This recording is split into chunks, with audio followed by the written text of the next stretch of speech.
Morning, folks. Councilman Rasmussen here, coming to you with my update from our August 21st council meeting here in 2023. I'm also going to actually give a little update because I didn't do an update after our first August meeting, which was on August 7th, because I immediately left the next morning on a 2-week trip with my kids, and I did not get to do a video before I ran out of town with them. So sorry about that. So I'm actually going to do a little update about both of the meetings for August here, but I'll try and keep it shorter than it would be if I did 2 updates. First and foremost, obviously in the town tidbits, hope that you're getting it. There's a lot of stuff. There's a lot of different programs and things going on that we're trying to highlight in the town tidbits. So you'll see some stuff about the Downtown Development District and some of the recycling programs and things that are going on. I think a lot of people should have gotten in the mail the first mailer from the DSWA from Waste Management and DSWA. I mentioned a while back a partnership that we have with them to try and reduce the amount of contaminated recycling, and we're going to be one of the pilot locations for this. So that is the first of a number of different things that are going to be going on that you'll be seeing more information about what can and can't be recycled. And as I mentioned a while back, the program that they're doing is no cost to the town. He's going to go around and try and help people better understand what should and should not be recycled. So you'll see more about that. There'll be more mailers and things like that going out. I think everyone also received the mailings from the town. We've done a lot of communication, or tried to, around the sewer cost increase. Kent County increased their sewer rate by about 10% what they're charging the town. So when that finally trickles down into what it looks like into an actual bill for our community members, it's about a 3% increase. And so we put it in the newspaper, we've mailed out mailings, it's been on your electric bill. We're trying to communicate it as broadly and widely as we possibly can. So, but we'll probably still get some questions about it. So I know that those are some of the things, and then there's lots of other just stuff in the tidbits that you ought to be paying attention to. As far as general updates from our meeting last night, first and foremost, Robert Johnson, the mayor, is back. He'd been out for medical reasons. He's now back running the town meetings. So as the vice mayor, I don't have to do that anymore. Though I did enjoy it. It's fun. There's a lot of different events and things coming up also in the town tidbits. A lot of stuff around school getting started. I know my kids are very much looking forward to it, as am I. The school will be starting back up on September 5th, but you'll be seeing lots of things about school starting in the next couple of weeks because it's that time of year. One thing to note, a change that we've already started implementing, or that's already going to come out in December. Normally right now we'd be working and setting the dates for things like the police have done that like Christmas in Smyrna event. That's going to be scaled back this year. There's still going to be like a Cookies with Santa type of event. There'll still be a tree lighting, but we're not going to have the big or the larger event down at the Opera House. Took a lot of staff time to do it, and it was sort of a tricky event, and so deciding to scale that back. But I believe, I don't have the date in front of me, I think it was December 10th is the date that's going to be this year. But you'll hear a lot more about it when it all starts happening, when we get closer and the final dates and things are set. So a quick update on the first meeting of the month here. The big things that we talked about were actually, the major conversation was around a subdivision plan that's starting to move its way forward. This is up it's vacant property at the moment. It's up off of Duck Creek Road. It's been slated for 20 years to be redeveloped or developed to a subdivision. The original plan back then had it to be, I think, 52 different parcels based on the old style zoning. The new Planned Village Community zoning that we've put into effect for all those areas actually makes it 81 different lots rather than 50 or 47 lots or whatever it was prior to that. The higher density means that there's a mix of different housing. So there's a couple of duplexes, there's some single families, and then some townhomes. And then, as I've talked about the zoning things a lot of times, it's to give a much better, more community feel rather than big spread out houses in the middle of sort of nowhere. Sorry, I have a call coming in. I'm going to shut that off. We had a really long conversation about it. The rezoning was actually a pretty simple thing because we're required by law to do that based on our comprehensive plan. The bigger question is about kind of what the look and feel of the community will be like. Jeremy Rothwell he's our senior planner. He spends quite a bit of time with the developers up front on something like this, working through the design, giving them a lot of feedback about how we feel we can deliver the best product for the members of our community. This is really important because we still deal with problems from communities that were approved and built, or still just finishing built. Hickory Hollow is a good example. We get a lot of questions and issues around that. Ashland, same thing. These are communities that were designed and approved a long time ago under the old zoning requirements, and we end up having a lot of issues. We end up having traffic issues. Speeding is a constant problem. There's lots of design things that we didn't put in place 20 some years ago that can actually really improve the feel of a community and the livability of a community. One of the most basic of them is thinner streets with street trees and on-street parking. It automatically slows down traffic and addresses one of the most common complaints that we get in town, which is we have roads that are big, wide open roads and people treat them like racetracks. It's very hard because we can't put in stop signs in most of these places because there's not the amenities aren't there. There's a lot of legal issues with it. We also can't put in speed bumps because of the impact that those have on our fire and ambulance services. So trying to design better on the front end is really what we're doing.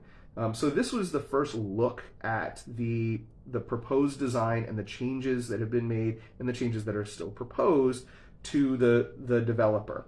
Ultimately, it will go back to planning and zoning another time. It will come to the town council one more time for us to look at it and do the site plan approval, the major site plan approval for it, and then they're able to move forward. But it's the kind of project that's going to take years. There's a lot of changes that will have to happen to Duck Creek Parkway. DelDOT's involved. So this is really just the first look that we have at a proposed development that's going to be up there on the north side of town. There's a few of these coming. Everyone sees the water tower, the big, martini, margarita glass, everything that everyone's called it, which is so funny. That plus electric infrastructure and other things on the north side of town are designed to meet the future development needs of land up there that has been slated to be turned into residential for 20 years. We're finally seeing movement from the developers on that, thus the investment in the infrastructure. But these are long-term projects. We might make the approvals in a year. It may be 2 years before you start seeing construction, and it could be 20 years until these are places that are built out. But it's all steps in the right direction. One of the most common questions we get is about the look and feel of North 13, most of which are properties in town, but people love to complain about how ugly they are. And requests for more services, requests for more investment in our parks, requests for more shopping and retail things. Those are all things that only come if we have the tax base that can support them. And in the development world, it's heads in beds.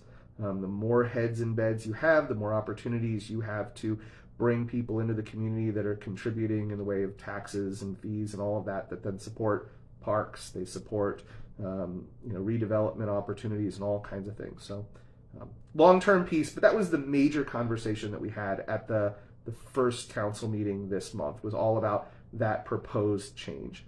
We did have the final vote on an ordinance to change what to make sure that we have clarified what the garbage can enclosures need to look like, especially for commercial properties. But that was the main first meeting. So the meeting last night, actually a lot simpler set of items on there. One, I've mentioned before the question about adding in a couple of stop signs in a couple locations in town. In the end, the final decision last night was made to just kind of drop them. The town opposes it, our engineers oppose it. There's certainly some interest from citizens, but the logistical hurdles that would be necessary to change those roads to legally be able to put in a stop sign and then defend it right? There's no point in having a stop sign if you know that you can't defend a ticket that you write to somebody. So our police and our public works and everybody have basically said, these roads have been designed a certain way. There's really nothing that we can put in here that's actually going to decrease the speeding. It is noted, though, I think this is kind of interesting as people have watched this, most of the speeders through these neighborhoods are people who live there, right? People are speeding through their own neighborhood, not some random people driving through just looking for a place to, slam on the gas. So more than anything, maybe it's talk to your neighbors, right? Communicate that there are families and kids, and slowing down a little bit doesn't hurt anybody. But ultimately, we won't be moving forward with a couple of those. We did have one action of transferring the town budgeted this year $150,000 for our, what we call the Redevelopment Authority. Technical name is the Smyrna Slum Clearance and Redevelopment Authority. Horrible name. But we had $150,000 budgeted for them to implement some of the redevelopment investments that they want to make. We approved the transfer of those funds, and put the money in their hands so that they can begin moving forward with that. Those are some old business items. We did get some updates.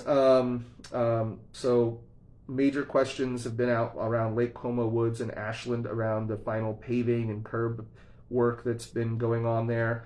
Those are projects that are moving forward. Our town public works staff is doing a very good job of, I think, pushing along the developers. These are projects that have sat for far too long. I believe Lake Como Woods, their bond is 17 years old for that project.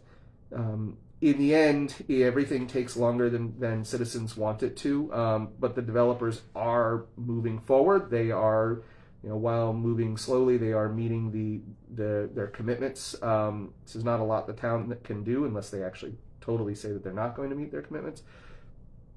So we should see, hopefully, the final curb work finished and the paving in both of those by October.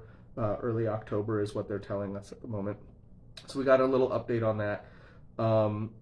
We had a conversation, probably the biggest conversation last night, was about making changes to some of our vacant property fees, specifically vacant property fees for commercial properties.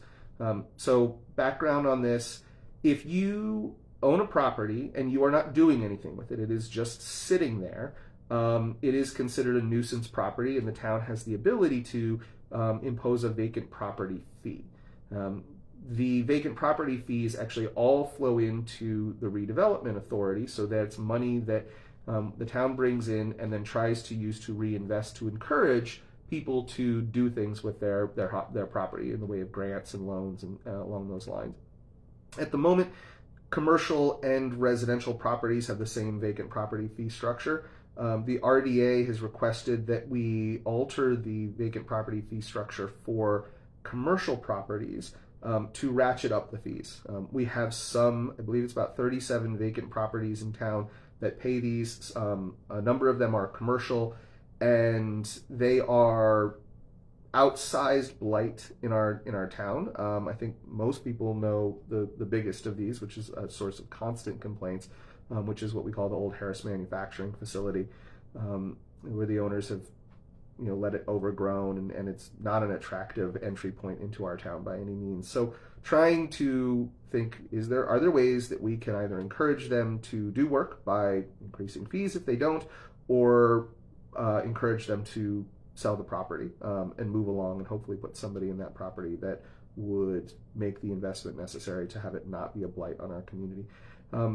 We did not approve an ordinance. There was a draft ordinance that we started talking about. It will come back to council next month because there were some questions that were raised around how we actually go about implementing it, make sure that we're not doing it in such a way that it is sort of seen as overly burdensome or heavy-handed, but ultimately putting in a fee structure that we think better reflects the impact on our community of some of these commercial vacant properties. So we'll see more, and you'll hear more about that when we actually have the final ordinance, probably either at the next meeting or sometime next month. We'll actually finally see that. That was the major structural conversations. There was a conversation about reclassifying one of the positions that the town has. We need some more human resource folks, and we eliminated one position, and we're reclassifying those funds for it. but more operational sort of things rather than stuff that has a day-to-day impact on the community. So that's about the update for this last week. Like I said, I try and keep it a little bit shorter than I often do. As always, if there are any questions or comments or anything I can help out with, please let me know. And follow the town tidbits. Keep your eyes out for all of the beginning of school stuff. The buses will be on the road again, starting on the 5th. All of us who are parents got calls yesterday, I think, from the school district about busing schedules and all that stuff's rolling out. So looking forward to it. Thanks everyone. Hope everyone has a wonderful week. Won't talk to you again until September. Oh, I forgot. The hopefully the weather cooperates and we get our last of our first Friday events. That is scheduled for Friday, September 1st. I think that looks right.